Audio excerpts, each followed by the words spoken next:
Good afternoon, boys. It's your boy Jay, aka Shadow24, coming back with another 7 Days since Grand Cross video. And today I would like to point out some tips that beginner players should not be doing for this game. And let's hop right into it. So the first thing we're going to look at is when we are making food, we do not want to buy from the material shop. So I'm gonna show you in real quick. Okay, so when we go to the material shop, you will usually see that you can, do some like buy some food and stuff like that. And I'll show you what I mean. So when we look at food, we usually look at like CC food, which is called combat class food.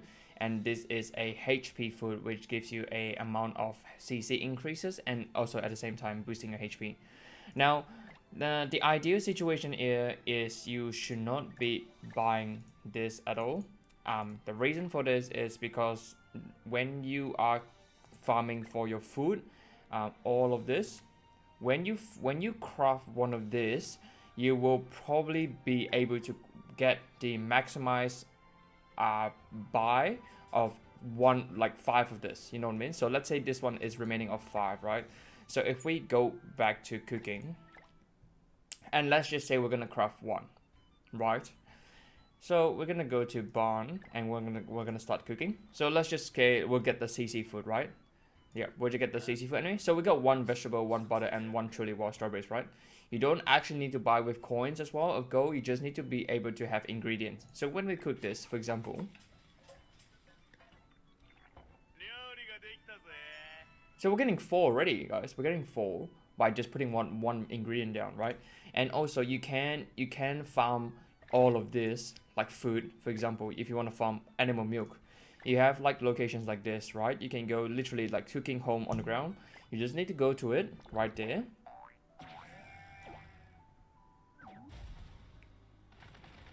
And then just pretty much, go to the cooking section. So let's say cooking here, right?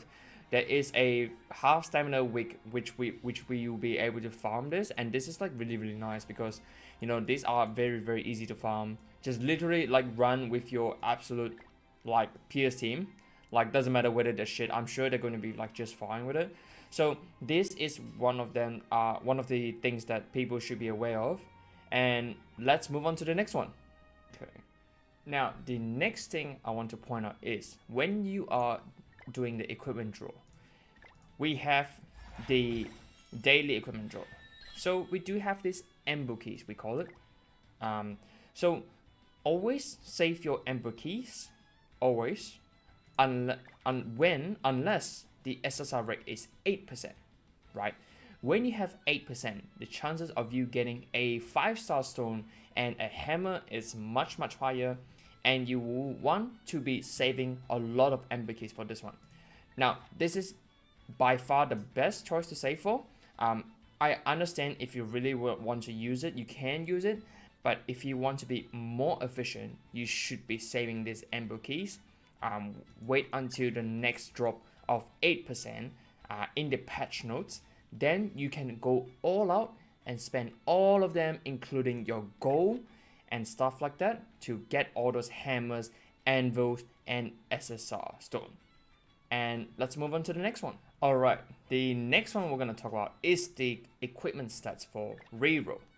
Now, when you have a lower basic stats, for example, if you have like 219, for example, and you want to use anvils to reroll, ideally the best stats, the minimum stats you should be rerolling for is 250, alright? 250 is the 85% substat, alright? And that is the safest spot to begin with, alright? Do not try and roll for 250 and above. You can, unless you have like a huge enormous of resource. I will not recommend to do this, and please do not use diamond to roll, as diamond is very precious in this game. Alright, so when we are rolling for this, when we do not have the stats for what we want, for example, if we want to look at some defense stats, right? If we want to have defense stats in our middle pieces, you should always roll for 2.2, the minimum, all right? Do not try and be a hero and go for 2.5 because it's a very, very unlikely, you know, 2.2 is like the 85% basic stats for the, you know, these pieces, for example. So 2.2 is the safest. And if you have multiple roles that you want to roll for, you can select all of this. However, if you do have only one that you need to roll, for example, this let's just say this 4 is already defense, right? And you only want to roll this. I recommend not to use this one. I recommend to actually individually reroll, you know? So something like this. If I want to individually reroll, something like this, all right? So we got a defender. This is what we want, 1.5%. Okay, so this is not what we'll run, but we want to individually roll is the best thing you can go for, all right? So I hope this helps, and let's move on to the next one. All right, now we're gonna look at some Super Awakening stats here. So people have been asking, should I use my Platinum coin to do my Super Awakening? Now, the first thing I ask them is that, do you have most unit 6.6 already? You know, if you don't have most unit 6.6, right, I probably recommend you saving this and use for them in the future. Ideally, the best investment for Super Awakening is using gold coins. All right, so each of them actually gives you 15. All right, if you have most gold, all of the gold units 6.6 already, there's no reason to actually save them, right? So you might as well use them for Super Awakening. Now, please do not use our coins for this. All right, only use gold coin or Super Awakening coin that gives you a 75 per coin. All right, or you can completely use a SSR coin that gives you a 225 per coin. All right, so this is also one to keep in mind, that do not use everything else apart from gold coins or platinum coins if you do have extra.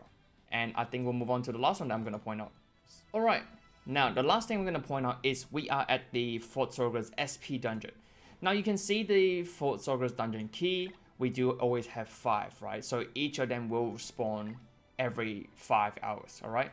So the efficiency of this Fort Sorger dungeon is you do not want it to be fully refilled, right? So every time it hits like 4 out of 5, you want to try and use like 2 or 3 of them to make sure they're actually refilling, because some people actually forgot to do it while it's like fully refilled, you know, 5/5. So, you know, that amount of time could actually contribute to an extra SP dungeon key, all right? And also, if you do want to get SP dungeon key, you can get it in the coin shop for 10 per one. This is the alternative of using a silver coin. The first thing for a silver coin is we're going to use it on a stamina potion. If you do not have enough stamina potion, you can use your silver coin. It's the best investment for the stamina potion, all right? Or you can use a friendship coin that allows you to buy 5 a day. But if you are really in need of a SP dungeon key, you can use your silver coin. But would I recommend it to other people? Probably not. As a last result, probably yes. So only use your silver coins for the SP dungeon. And also try not to keep your stamina full like I do. It is always important to at least use them while they are refueling, you know. So that's like one way to improve your efficiency in this game. Alright, so guys, if you do like this video, please help me by liking the video and subscribe. And if you want to see me do more videos, please turn the notification on. And I'll see you guys in the next one. Take care. Peace out, guys.